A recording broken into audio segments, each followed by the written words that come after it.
Hello, this is Lee Relto with a short video to explain the natural gas problem and Nord Stream 2. A lot of people in the USA are curious about why the Russian gas pipeline keeps coming up in the conversation regarding the Russia-Ukraine situation.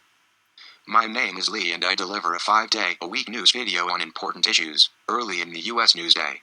I am also a financial markets, energy markets trader and analyst. I will explain in simple terms why the natural gas situation and the Nord Stream 2 pipeline are so important, given the Russia-Ukraine situation. The short explanation is that Europe receives about 40 to 45% of its natural gas from Russia through a various system of pipelines. In other words, this one pipeline that has not been approved yet is very important to Central Europe, especially to Germany. Let's look at some of the details in the next couple of images. This is a picture of the oil and gas flows from Russia into Europe. The brown color illustrates oil and the green natural gas. I include both of these in order to describe how much energy is driving into Europe from Russia. Of course, there's also coal, but that's not on this map. The best analogy that is always used is to consider the flow as if it were an artery that branches off into smaller capillaries, which are the nations of Europe, and the individual industries and homes using natural gas. This image shows the main pipeline coming from Russia and delivering into Western Europe. As you can see it traveling through Ukraine, there are a couple of branches and some going south to Turkey, and others through the Black Sea in a pipeline that goes on the floor of the Black Sea. Open the upper left corner, you can see the Nord Stream 1 and the Nord Stream 2, which is under construction. These are very important and I will explain them more in the next few slides. Digression. One important distinction that needs to be made for Americans is that in Russia and Europe when they say gas, they mostly are talking about natural gas. In America when we say gas or gasoline, the Europeans called petrol or benzene. It might be silly, but in this conversation, whenever I say gas, I mean natural gas. This next image is a functional gas pipeline map that all the traders of gas in Europe understand and use daily.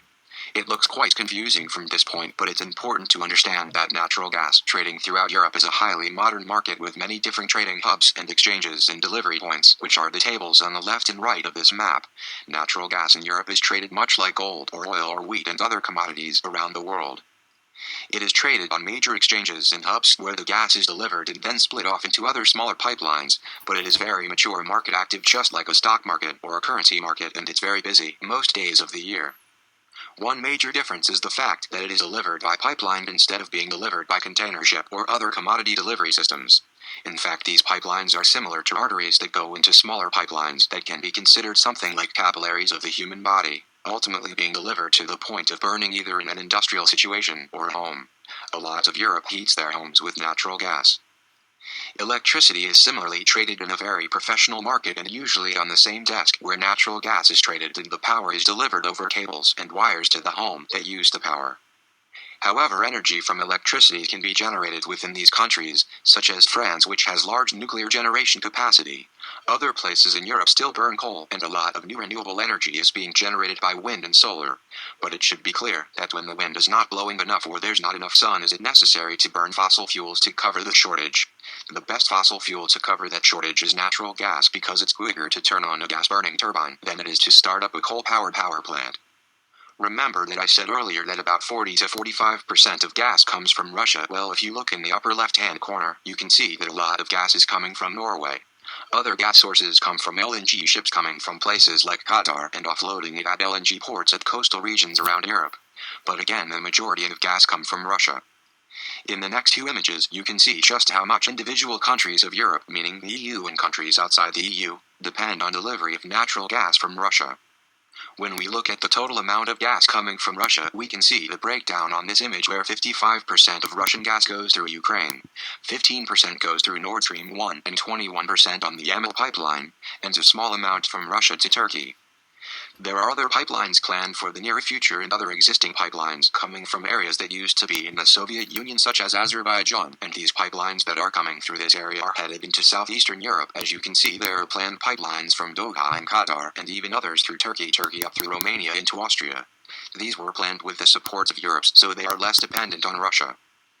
The next few images give you an idea of how the pipelines actually look as they travel overland, or if the pipe is laid on the bottom of the Black Sea or Baltic waterways such as the Gulf of Finland.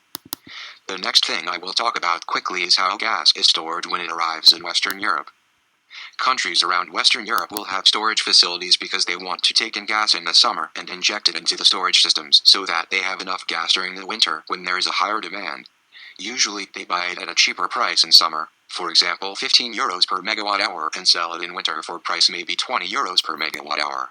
The storage facilities are useful for the traders to trade the winter-summer spread, the 15 euros 20 euro price difference. But storage in Europe usually is of three different types. The main type is using a depleted oil well where there is something like a porous rock formation that held compressed biomaterial from millions of years ago that was crushed and formed into oil and emit that natural gas. Usually these situations have a rock structure that is permeable and porous, something like a sponge in your kitchen. In this situation the oil is absorbed into the rocks and the gas is above it. And sometimes there is water below it and the oil sits above the water, separated like oil and vinegar in salad dressing. If you take out the oil and gas by normal drilling, then you have this remaining porous rock that can be used to inject the gas into. It's quite a complicated situation because the flow of gas in and out changes depending on the pressure inside the porous rock, and it's very complicated to trade around gas storage, but there's a lot of gas storage all over Europe. Now just to explain something that happened in 2009 that is very important to understand given the situation today. Russia would like to bypass Ukraine because since the flows go through the territory of Ukraine, Ukrainians can actually stop the flow of gas by physically turning off the pipes.